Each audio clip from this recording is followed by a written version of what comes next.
Всем привет, с вами Денис Смирнов, маркетолог, и недавно ко мне обратился владелец стоматологической клиники на районе и говорит: Денис, мы стоматология на районе, и я тут прочитал, что у всех должно быть УТП, уникальное торговое предложение.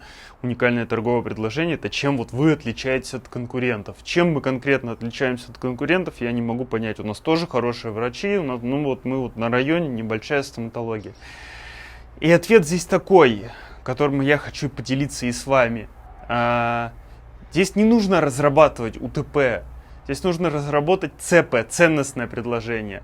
То есть вот есть ваша целевая аудитория. Возьмите вашу целевую аудиторию и разделите ее на 4 таких основных момента, пропишите по этой целевой аудитории: страхи, проблемы, хотелки, мечты, СПХМ. Какие проблемы у людей, которые пользуются услугами стоматологии на районе? Проблема: далеко надо ехать, да, времени нет куда-то ехать и так далее. Это детская стоматология. То есть надо ребенка везти, надо его везти, подождать, пока сделают, потом привезти обратно. Да? Страхи какие? То есть, естественно, страхи о том, что ребенок будет бояться, ребенок будет нервничать, ребенок будет плакать и орать.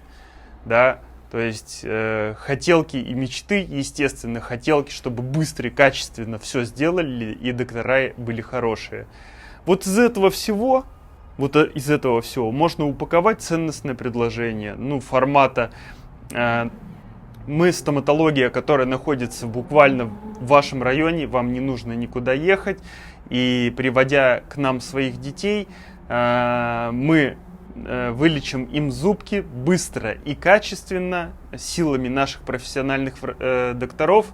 При этом мы используем методы легкой седации, что ваш ребенок не будет плакать, он будет веселый, и методы обезболивания, и ребенок ничего не почувствует.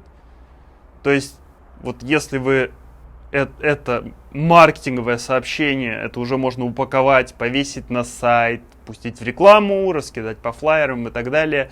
Вот в таком формате это будет лучше звучать, чем уникальное торговое предложение. Например, мы единственная стоматология, которая находится там на районе. Как, например, мы можем же использовать это как УТП, да? Что мы единственная стоматология, находящаяся в этом районе. В принципе, да, но будет ли это лучше работать, чем мы соединим страхи, проблемы, боли, мечты с конкретно предложением вот данной стоматологии. Поэтому используйте такой формат ценностного предложения в вашем бизнесе. Более подробно про целевую аудиторию вы можете вот здесь вот, есть ссылка под этим видео, прочитать в посте, который я выложил ранее.